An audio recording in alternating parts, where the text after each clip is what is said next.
지금 싸우고 있잖아. 야, 뭐하냐? 너도 와서 뜯어 말려.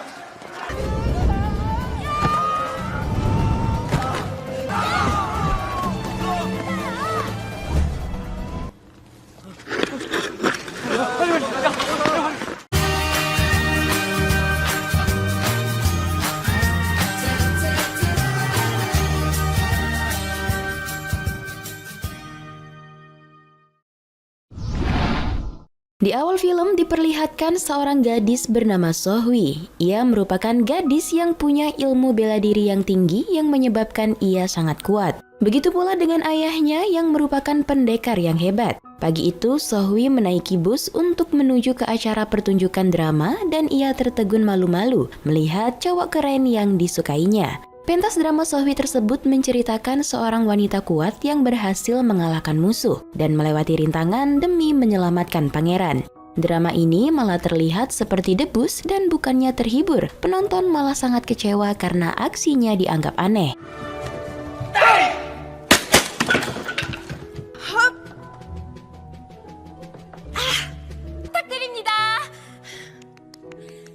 Tak hanya itu, di luar gedung orang-orang saling menggibah karena acara itu sangat buruk juga karakter wanitanya yang tidak seperti wanita pada umumnya. Hal tersebut membuat Sohwi sedih dan beranggapan kalau seni bela diri memang sudah sangat kuno. Bahkan seseorang yang sangat kuat secara fisik akan selalu kalah dengan lidah manusia.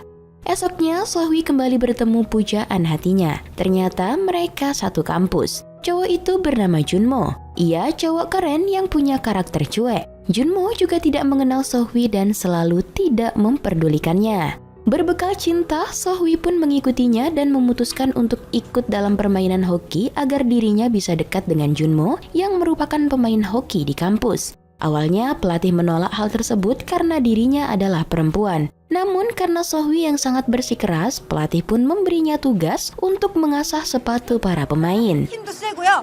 꾸준히도 잘하고요. 너 저기 저문 보이지? 저문으로 나가줄래? 감사합니다. Malam harinya, para pemain hoki sedang makan bersama. Sedangkan Sohwi yang baru saja jadi anggota baru disuruh minum bir dari sepatu para pemain. Di sini tetap saja Junmo tidak menghiraukannya. Tak lama setelah itu, Junmo memutuskan untuk kembali pulang. Tetapi Sohwi mengikutinya dari belakang karena mengkhawatirkannya mengendarai motor dalam keadaan mabuk. Hal itu membuat Junmo menjadi kaget. Bukannya pulang ke rumah, Junmo malah pergi ke kantor polisi di pusat kota. Ternyata di sana ia menemui seorang polwan yang jauh lebih tua dari dirinya bernama Hye-in. Junmo ternyata jatuh cinta pada tante Hye-in. Alasannya jatuh cinta karena dirinya pernah diselamatkan tante polwan tersebut saat kecelakaan. Tentu saja Hye-in tidak menanggapi Junmo karena menganggap Junmo adalah seorang bocah. Tak lama kemudian Hye-in pun meninggalkan kantor polisi tersebut, membuat Junmo patah hati karena diabaikan. Di lain sisi, Sohwi yang juga berada di situ juga kembali patah hati diabaikan oleh Junmo. Di scene selanjutnya, teman Sohwi memberikan rekaman acara pertunjukan drama yang lalu kepada ayah Sohwi. Dan saat Sohwi pulang ke rumah, dia dimarahi oleh ayahnya bukan karena perannya, tapi karena pondasi bela dirinya yang sudah tidak seperti dulu lagi. Tak diam, Sohwi juga melawan ayahnya karena dia merasa ayahnya terlalu memaksa dirinya untuk selalu melakukan seni bela diri. Di tengah amarahnya, tiba-tiba salah seorang teman ayah Sohwi menelpon untuk mengajak bertemu. 수련을 제대로 안 하니까 저런 자세가 나오는 거 아니냐? 에? 제발 제가 하고 싶은 대로 하게 놔두세요. Lalu bertemulah 3 guru besar yang salah satunya merupakan ayah Sohwi. Mereka bertiga masing-masing memimpin klan bela diri. Mereka bertemu karena dipanggil Mahaguru. Kebetulan Mahaguru mereka tinggal di tempat kumuh yang akan segera direkonstruksi. Dan segerombolan mafia ditugaskan untuk mengusir penduduk di sana. Terlihat Mahaguru menunjukkan kemampuan bela diri yang hebat untuk mengalahkan para mafia. Satu persatu mafia pun dijatuhkan dengan sangat mudah. 위험하게 찾아왔건만 잘 있었냐? 동생들이 왔구나. Kemudian 3 guru besar juga unjuk kemampuan untuk mengalahkan sisa mafia. Mereka memiliki kemampuan yang berbeda-beda. Ayah Sohwi tampak menguasai seni bela diri dengan menahan serangan dari musuh. Namun saat bersamaan juga menyerang musuhnya. Setelah itu, mereka pun berkumpul membahas tentang seni bela diri yang semakin tidak diminati oleh anak muda termasuk generasi penerus mereka. Mereka mengkhawatirkan tentang anak-anak mereka yang enggan mengikuti kompetisi seni bela diri. Padahal itu adalah tradisi turun-temurun. Tampak ayah Sohwi sedih menceritakan bahwa saat ini Sohwi lebih memilih hidup seperti yang diinginkannya. Begitu pula guru Chonpong yang tidak habis pikir dengan anaknya bernama Ilyong, yang saat ini lebih menggilai motor ketimbang seni bela diri. Padahal ketika kecil, Ilyong dan Sohwi merupakan murid terbaik di perguruan bela diri mereka. Dan tidak ada anak seusia mereka yang bisa menandingi Sohwi dan Ilyong. Namun sekarang tradisi bertarung tersebut sudah mulai memudar dan generasi penerus tidak memiliki semangat seperti dulu lagi. Tampak ayah Sohwi membujuk agar guru Chonpong mau menyuruh Ilyong anaknya kembali berlatih. Sedangkan guru Chonpong berkata kalau Ilyong akan berlatih hanya kalau dibelikan motor baru. Karena hal itulah ayah Sohwi terpaksa membelikan motor baru itu dengan catatan agar Ilyong nantinya bisa membujuk Sohwi untuk kembali belajar seni bela diri. 아니 이게 아무리 그 새끼가 오토바이께 목숨을 걸었다고 그래도 형님 아들이 일형이죠. 아니 그 새끼 좀 더 듣기 싫어도 Di sisi lain, Sohwi tampak mengganggu Junmo yang sedang latihan hoki dan sedikit mengejeknya, yang karena patah hati dibuat Tante Hein. Sohwi merasa diabaikan lalu pergi. Junmo yang kesal menembakkan bola hoki dengan sangat keras hingga membuat bola tersebut kena tiang dan malah mengarah ke arah Sohwi. Dengan refleks, Sohwi berhasil menghindari bola tersebut. Junmo kaget melihat kemampuan Sohwi, lalu ia pun menghampiri Sohwi dan meminta maaf. Saat itu juga Junmo mulai berteman dengan Sohwi.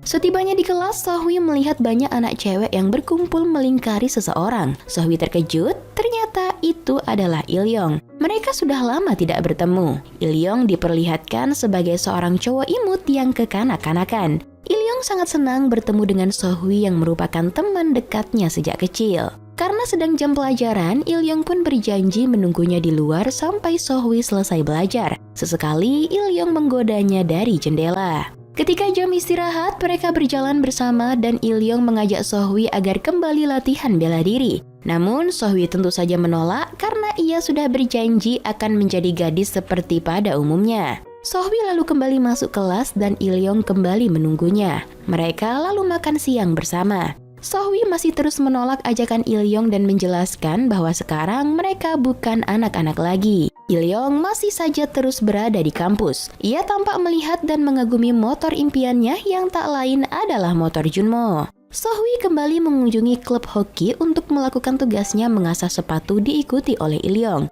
Ternyata di sana orang-orang sedang berkelahi. Mengetahui sang pujaan hati sedang dalam bahaya, Sohwi pun langsung turun tangan dan melempar satu persatu para pemain hoki sampai mereka pun ketakutan. Melihat hal tersebut, tim hoki hanya bisa terdiam kaget dan sekarang Sohwi tiba-tiba menjadi idola di kalangan para pemain hoki. Begitu juga dengan Junmo yang mulai tersenyum padanya. 지금 싸우고 있잖아. 야 뭐하냐? 너도 와서 뜯어 말려.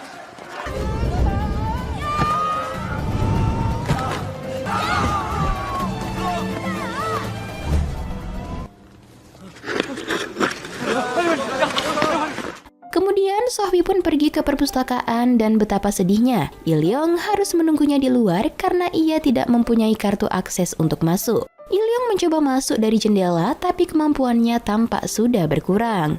Ilyong mengikuti Sohwi hingga malam hari, namun sayangnya Sohwi terus menolak ajakannya. Bahkan saat sudah naik bus, Ilyong masih tetap mengikutinya dari belakang. Di tempat lain, Junmo tampak berada di kantor polisi untuk mencari Tante Hein yang tak berada di situ. Ia lalu mendengar telah terjadi keributan di area tempat Tante Hein bertugas, yaitu tawuran antar dua tim gangster. Junmo pun kemudian langsung tancap gas ke tempat tersebut. Sohwi yang melihatnya dari bus juga memutuskan untuk mengikutinya. Setibanya di lokasi, ternyata Tante Hein dan temannya sudah dipukuli oleh para gangster dan di saat yang sama, Junmo juga muncul yang ingin menolongnya. Ia sempat menggertak beberapa kali menggunakan motornya, namun sayangnya ia dengan mudah dikalahkan. Karena hal itulah, Sohwi dan Ilyong pun membantu mereka. Namun karena Sohwi tidak ingin diketahui identitasnya, akhirnya ia menyamar menjadi seorang pria dan kemudian memukuli seluruh gangster dengan teknik bela dirinya.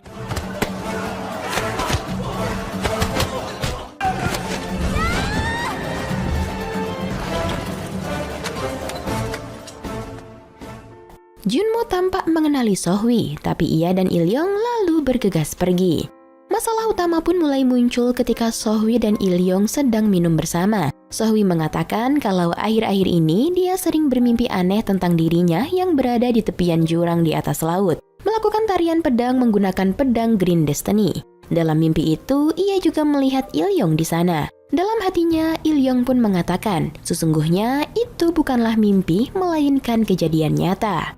Scene flashback pun ditampilkan mengisahkan perjalanan Ilyong yang sedari kecil selalu menghabiskan waktu bersama Sohwi untuk belajar seni bela diri hingga mereka jadi yang terbaik meski diakuinya Sohwi lebih kuat dari dirinya. Waktu berlalu, mereka pun telah memasuki usia anak SMA. Waktu itu, Ilyong mengajak Sohwi ke sebuah kuil yang menyimpan pedang Green Destiny, yaitu pedang bersejarah klan Wutang. Mereka hanya bermaksud meminjam pedang tersebut, tapi ternyata ada seseorang yang mengincar mereka. Namanya adalah Hukbong. Mereka pun bertarung melawan Hukbong dan Sohwi sempat disayat tangannya, hingga membuatnya terjatuh ke jurang dan kepalanya terbentur dengan sangat keras ke bebatuan. Ilyong pun sekuat tenaga berusaha menyelamatkannya, kemudian membawa Sohwi ke rumah sakit. Dan sejak kejadian itu, Sohwi kehilangan ingatan tentang kejadian tersebut. Hukbong kembali dari pengisian dan menyerang Mahaguru karena merasa dendam padanya. Mahaguru terluka sangat parah lantaran Hukbong menguasai jurus tebasan bulan. Seketika ia pun dibawa ke rumah sakit dan saat itu pula ia mengabarkan kepada 3 guru besar bahwa cara melawan jurus tersebut adalah dengan jurus sabaran petir yang dikuasai ibunya Sohwi. Di sini kemudian Mahaguru menghembuskan nafas terakhirnya. Cerita berlanjut, Sohwi kini telah bergabung ke tim hoki dan ia diajak bertanding. Di saat yang sama, hubungannya juga semakin dekat dengan Junmo. Sedangkan Ilyong hanya bisa memandangi mereka berdua yang selalu bersama. Di sisi lain, ayah Sohwi mulai belajar teknik sambaran petir yang dituliskan sebelum ibu Sohwi meninggal. Setelah berbulan-bulan belajar, ayah Sohwi pun menguasai teknik tersebut. Ia menantang Hukbong secara terbuka untuk bertarung dengannya ketika bulan purnama di sebuah hutan. Ilyong tampak menonton pertandingan Sohwi. Tak lama kemudian, ia pergi. Dengan mencuri motor Junmo, ia pergi ke hutan di mana ayah Sohwi menunggu Hukbong. Ayah Sohwi terkejut karena yang datang justru Ilyong. Tanpa basa-basi, Ilyong pun langsung menyerang ayah Sohwi dengan jurus tebasan bulannya menggunakan Green Destiny. Hingga akhirnya ayah Sohwi terluka sangat parah dan Ilyong membawanya ke rumah sakit.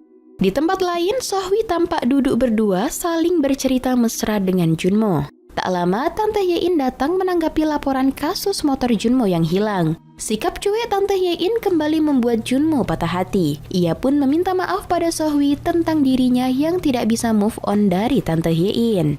Sohwi yang juga memendam kecewa berjalan di bawah jembatan. Mungkin karena rindu, ia melihat cowok yang mirip Ilyong. Tapi sayangnya, itu bukan Ilyong. Ia pun mendapat telepon dari Ilyong yang mengabarkan bahwa ayahnya sekarat di rumah sakit. Tak lama, para guru lainnya juga datang ke rumah sakit. Mereka lalu menceritakan segala kisah tentang Hukbong serta kisah ayah dan ibu Sohwi yang begitu berjuang mengalahkan Hukbong. Hingga sang ibu harus meninggal setelah tubuhnya melemah usai mengalahkan Hukbong, yang kini juga telah melukai ayahnya. Karena hal itu, Sohwi pun bertekad untuk membalaskan dendamnya. 소희야, 이걸 가지고 네 아버지의 원수를 갚길 바란다. Di tempat lain, Ilyong tampak menyendiri dan scene flashback kembali ditampilkan. Ternyata luka di tangan Sohwi yang dibuat Hukbong kala itu meninggalkan racun yang mematikan. Ilyong kemudian pergi ke tempat Hukbong memohon untuk meminta obat penawar racun tersebut. Hukbong pun mengabulkan permintaannya. Tapi sayangnya, Ilyong juga terhipnotis untuk menjadi Hukbong. Jadi setiap ada yang memanggil nama Hukbong, Ilyong akan menjadi Hukbong dan akan melawan orang tersebut. Malangnya lagi, setelah melawan Mahaguru, Hukbong juga terluka parah dan mati tanpa membebaskan Ilyong dari kutukan hipnotis tersebut. Karena hal itulah, Ilyong melawan ayah Sohwi. Keesokan harinya, terlihat Sohwi tengah mempelajari teknik sambaran petir. Dan benar saja, hanya dalam waktu singkat, ia pun berhasil menguasai teknik itu.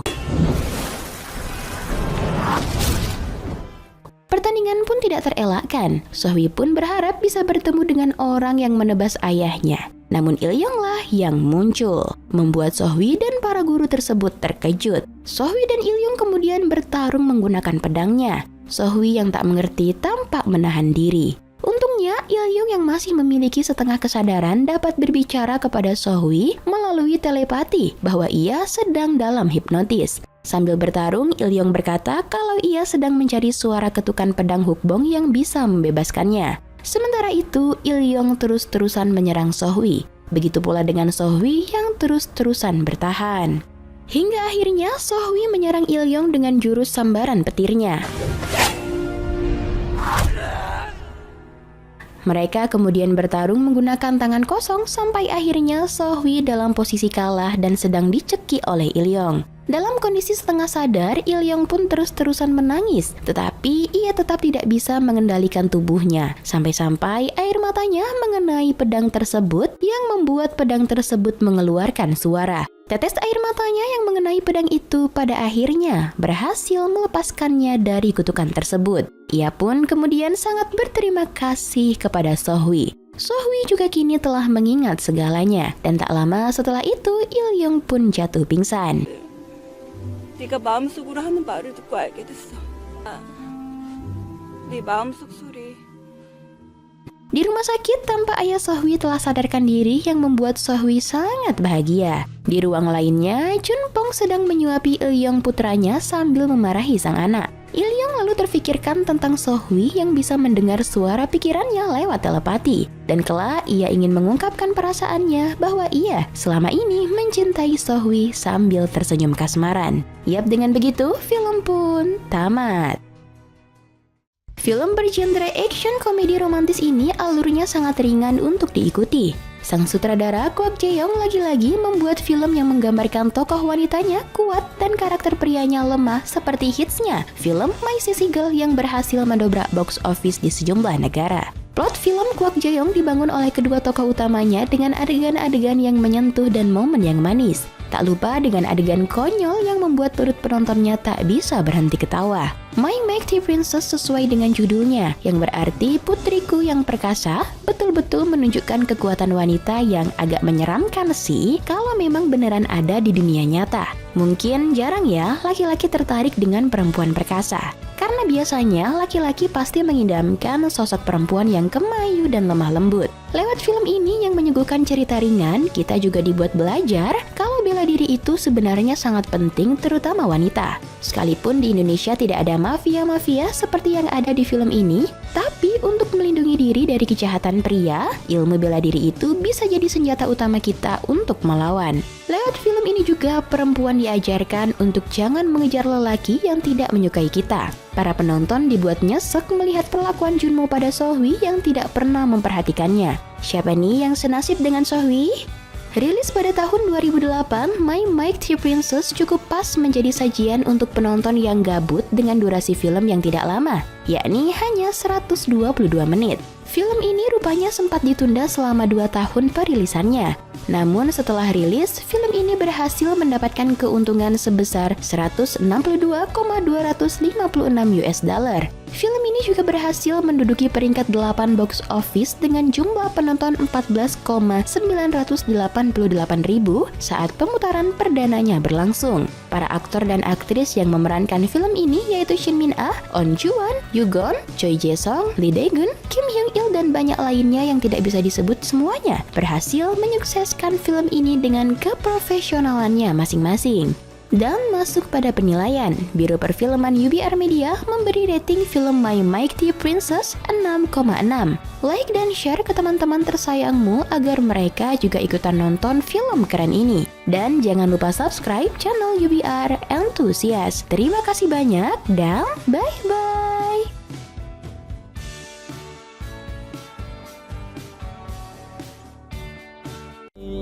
Engkau kini bukanlah untukku, sungguh ku tahu ingin ku telah jauh. Cukup sudah kau lupakanlah masa-masa itu, saat dulu aku di hatimu.